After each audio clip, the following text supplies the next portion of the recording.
Bonjour, bienvenue à cette balado-diffusion du Conseil québécois du commerce de détail, le CQCD.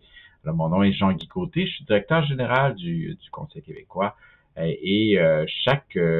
période régulière, on produit une balado-diffusion qui couvre les divers enjeux du commerce de détail au Québec, divers défis, qu'est-ce qui se passe sur le terrain, d'une façon alternative pour voir qu'est-ce qu'il y en est. Quelles sont les grandes perspectives, les grandes tendances. Et aujourd'hui, on a invité, en l'occurrence, Éric Martin de la firme Orama Marketing, qui travaille en collaboration avec le CQCD depuis plus de 20 ans, faire divers sondages, faire diverses enquêtes. Et je dois vous dire que depuis le début de la pandémie, soit en mars 2020, la firme Orama et le CQCD produisent un document qu'on appelle le baromètre, qui est en fait un sondage de plus de 1000 répondants auprès des consommateurs pour voir les grandes tendances, les tendances des consommateurs ici au Québec en ce qui a trait à l'influence qu'aurait, par exemple, la pandémie, mais aussi les tendances générales de consommation. Bref, ce document est une exclusivité des membres détaillants du CQCD. Alors, si vous voulez le consulter en profondeur, je vous encourage fortement à devenir membre. C'est toujours une très bonne idée. Alors, bonjour Éric, bienvenue au balado. Merci Jean-Guy. Donc, je te laisse présenter le baromètre et qu'est-ce qu'en est.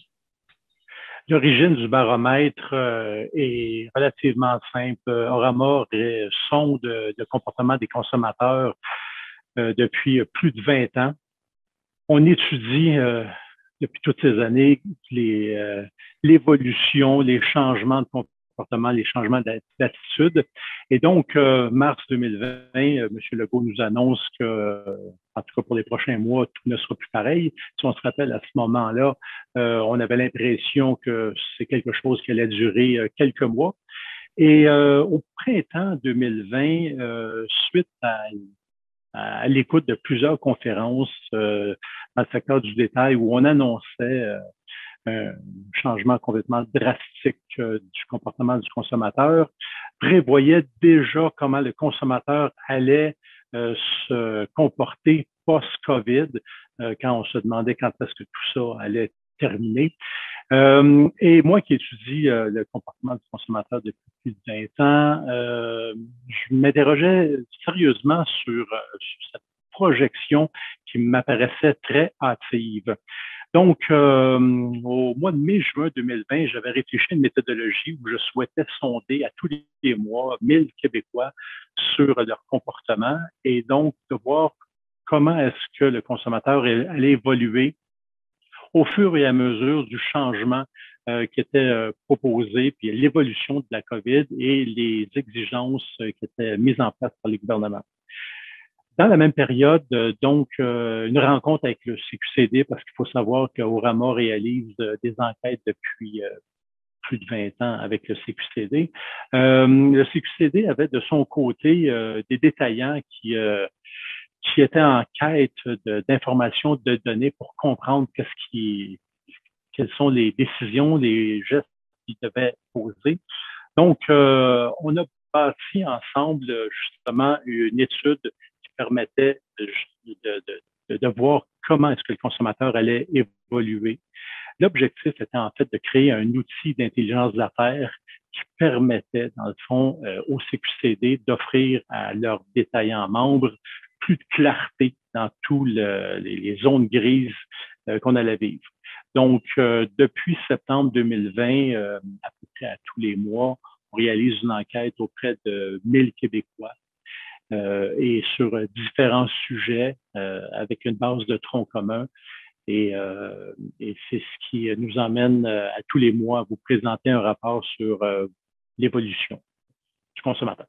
Donc, ça commence à faire plusieurs données qu'on a récoltées depuis, on parle de plus de 15 baromètres, si je comprends bien. Ça fait presque. Donc, on commence à avoir quand même une certaine intelligence intéressante sur le comportement des consommateurs. 2 ans de pandémie, ça a dû bouger un peu quand même là, par rapport à tout ça. Mais là, actuellement, on est à la fin mars. Le dernier baromètre a été publié il y a quelques jours seulement. toi, tu as conduit, t'as conduit des enquêtes au début mars, mi-mars, auprès des consommateurs. C'est comment on en est, où on en est, comme c'est quoi le pouls actuellement des grandes tendances que tu peux ressortir de la dernière enquête? La plus grande tendance qui ressort de cette enquête, c'est pour moi justement l'achat sur Internet. Si on regarde, comme tu viens de le mentionner, Jean-Guy, après 15 vagues d'enquête, on a pu observer les hauts et les bas du comportement du consommateur face à un achat sur Internet. Si on pense, par exemple, en fait, au temps des fêtes 2020, où on a été pour la première fois confiné, c'est à ce moment qu'on a vu la plus forte hausse du comportement d'achat vers Internet. En fait, une intention d'effectuer des achats ou d'augmenter les achats sur Internet. On était à un niveau de 28 Si on se rappelle au printemps et à l'été 2021 où il y a eu un relâchement important des mesures, si on regarde au juin 2021, on s'est retrouvé au plus bas. Donc, on est passé de 28 à 11 de gens qui disaient qu'ils allaient augmenter leurs achats sur Internet. Donc, pour moi, un des premiers constats le plus important est celui-ci, c'est que acheter, l'activité qui est de faire des achats, du magasinage, demeurera, à tout le moins chez les Québécois, un comportement qui va rester de façon très importante. C'est une activité, au-delà d'aller effectuer un achat, il y a aussi l'activité qui est d'aller faire du magasinage. Encore une fois, si on observe, on a eu la fameuse 5e vague qui s'est enclenchée autour du mois d'octobre un peu partout. Et donc, nous, au début décembre, M. Legault nous a encore resserré nos allées et venues.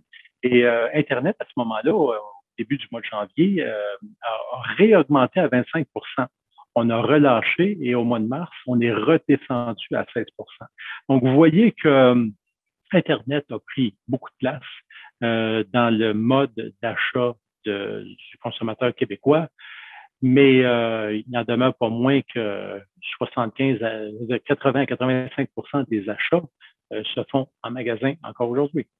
Donc, tu disais dans ta réponse, on parlait de oui, les consommateurs Internet sont plus nombreux, puis sont plus actifs qu'auparavant, mais tu as abordé la question des restrictions COVID. On en a eu quelques-unes en décembre, qui ont été relâchées. Malheureusement, après 2 ans de pandémie, on est rendu habitué, là, restrictions, relâchement. On a eu quand même 5 vagues, dont 3 vagues qui ont provoqué des restrictions. Aujourd'hui, on parle même là, du début d'une 6e. Qu'est-ce que tu as pu observer là, que ça a eu une influence sur leurs habitudes ou on exagère peut-être un peu l'interprétation qu'on en fait? Je dirais sur ce point que c'est essentiellement une question d'âge. En fait, il y a 2 éléments. Il y a l'âge où on voit une influence et il y a aussi certains individus qui vont avoir certaines conditions. Donc, de façon générale, le premier élément, c'est ce qu'on a pu observer tant dans le comportement du consommateur face aux détails que le Québécois, face aux exigences qui étaient présentées par le gouvernement Legault, le Québécois a été extrêmement docile. On l'a entendu maintes et maintes fois dans les nouvelles. Le consommateur a accepté sans trop rechigner de porter le masque, de faire des files d'attente, d'aller dans un restaurant à moitié plein, de devoir présenter un passeport vaccinal. On ne s'est pas tellement rebiffé face à ces contraintes. En même temps, il faut quand même constater qu'on a observé une diminution de l'achalandage. Et cette diminution-là s'est faite d'une part, bon, évidemment, parce que l'accès au commerce était plus difficile. Et là, je mets de côté les moments où c'était carrément fermé. Mais quand on doit faire des files d'attente, moi, personnellement, j'en faisais au printemps 2020, où j'attendais 45 minutes pour rentrer dans mon commerce. Les gens attendaient, mais c'est sûr qu'il n'y avait plus l'achalandage qu'il y avait comme il y avait auparavant. Il y a des gens, évidemment, les gens un peu plus âgés, les gens avec certains problèmes de santé qui, eux, ont décidé d'y aller beaucoup moins fréquemment. Un des éléments qu'on a observé le plus qui explique le mieux ça, c'est le coût du panier, par exemple, à l'épicerie. Le coût du panier a augmenté parce que la fréquence ou la fréquence de fréquentation a diminué de façon importante. Donc, je pense que c'est un des plus gros éléments sur le comportement. Après ça, tous les secteurs ne sont pas les mêmes. Évidemment, la restauration, on est au courant qu'eux ont beaucoup souffert. Les épiceries sont toujours demeurées ouvertes. Par contre, les gens y allaient moins souvent, mais faisaient des plus gros achats. Le domaine de la quincaillerie, eux, ça a carrément explosé. Donc, si on regarde, par exemple, je pense, bijoux, chaussures, c'est des secteurs où les achats sur Internet ont facilité l'achat et donc il y a eu des explosions. Donc, chaque secteur a eu un peu ses réalités qui ont légèrement varié d'un à l'autre. Et ensuite, puis ce qui est intéressant comme aussi, c'est que dans le cadre du baromètre, tu mesures quand même la confiance générale des consommateurs. Tu as même un indice particulier pour mesurer cette confiance-là qui monte ou descend selon le niveau de confiance que les consommateurs expriment dans leur réponse par rapport à l'économie. Puis on observait beaucoup pendant la pandémie que il y avait une fluctuation tout de même liée au fait que les gens reprenaient confiance quand il y avait des relâchements, mais il y avait quand même une réduction de la confiance quand il y avait certaines contraintes. On en est où là aujourd'hui sur la confiance des consommateurs? Ça, c'est un des éléments qui est le plus intéressant, d'autant que nous mesurons depuis 2003 le CQCD cet indice de confiance. L'indice de confiance qui est basé sur la perception et l'appréciation que les Québécois ont de leur situation personnelle, du pays et des comportements d'achat importants qu'ils prévoient faire dans le futur. Le plus bas niveau qu'on a observé, c'est au départ de l'étude qu'on a fait, qu'on partage avec vous. Donc, en septembre 2020, on est tombé à un indice de 73 sur 100. Si on prend en comparaison, si tout le monde se souvient de la crise en 2008, au septembre 2008, le niveau à ce moment-là est tombé à son plus bas à 81. Donc, nous étions à 73. On n'a jamais été aussi bas. Et même si je recule jusqu'en 2003, on n'a jamais été aussi bas. Depuis, ça n'a cessé d'augmenter, je dirais, jusqu'à l'automne 2021, où là, on a atteint l'indice de 100, c'est-à-dire l'indice, le point neutre, où les gens sont ni pessimistes, ni optimistes, ils sont au point neutre, les choses vont relativement bien. Mais par contre, encore une fois, on a observé la même tendance. C'est-à-dire qu'à partir du moment où il y a eu certains resserrements qui ont été exigés face à la remontée et la présence d'une cinquième vague qui allait éventuellement nous frapper, on a vu que la confiance du consommateur a tranquillement décliné. Par contre, quand on s'est rendu compte, finalement, malgré les exigences Omicron, était beaucoup moins dévastateur et qu'on s'apercevait que la lumière au bout du tunnel allait arriver beaucoup plus rapidement, on a vu une certaine remontée. Donc, en janvier, on a vu en décembre, janvier, on a vu les indicateurs recommencer à monter pour atteindre un niveau à 97 sur 100.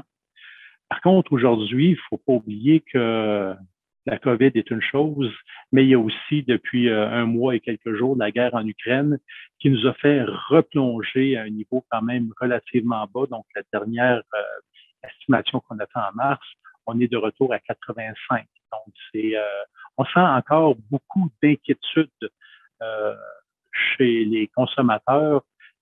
Et là, c'est parce qu'on est frappé un peu de toutes parts. Donc, tu m'as parlé de commerce électronique, on a parlé de la COVID, de l'influence sur la fréquentation, puis l'optimisme ou la baisse de confiance des consommateurs. Donc, concrètement, dans le dernier baromètre sur la fréquentation en magasin, comment ça va? Est-ce que les gens veulent fréquenter les magasins? Exactement. C'est l'élément qui est tout à fait rassurant. actuellement, bon, on a une mesure qu'on a constamment pris en compte dans le baromètre, qui est justement la fréquentation des centres commerciaux, les grandes surfaces, le centre-ville, les artères commerciales.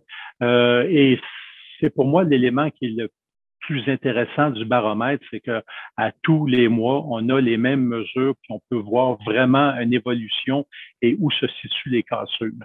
Et malgré ce fléchissement au niveau de l'indice de confiance des consommateurs québécois, la fréquentation a fait un léger soubresaut quand on était au pire, depuis qu'on était confiné en décembre, quand on est retourné au pire des exigences du gouvernement.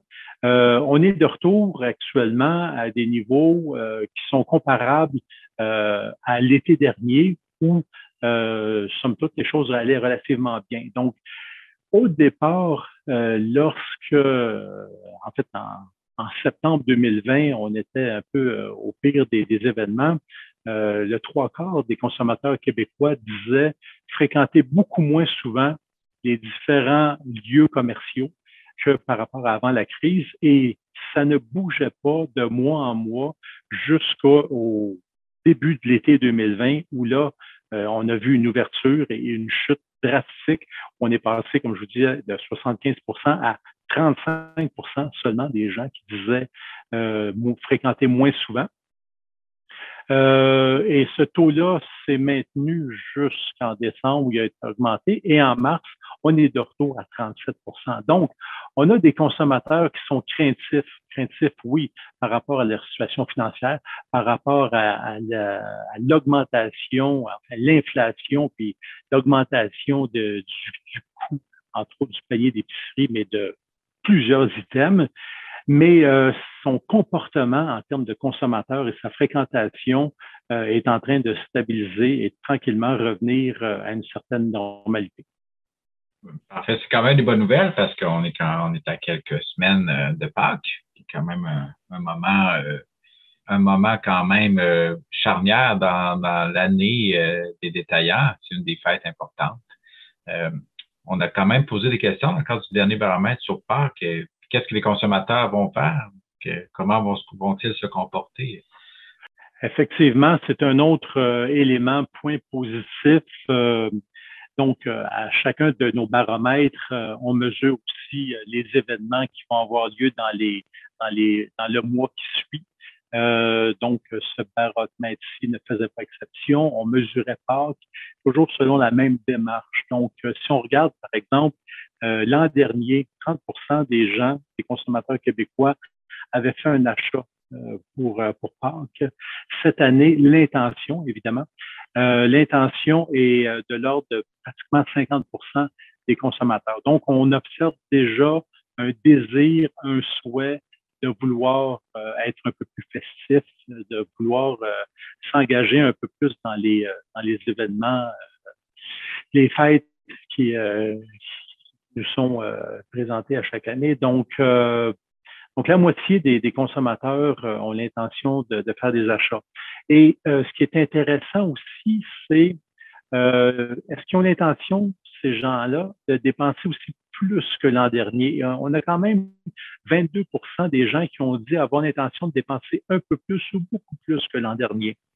Donc déjà, ça, c'est un élément qui est très révélateur un peu du désir. Puis en fait, moi, j'entrevois un printemps puis un été lorsque la météo va nous donner des perspectives plus intéressantes qu'aujourd'hui. J'ai l'impression que les gens vont vouloir vraiment revenir à une normalité. Ensuite, les éléments qui pour moi sont marquants. Évidemment, la fête de Pâques, bon, on achète différents éléments, mais c'est essentiellement quand même une fête de chocolat.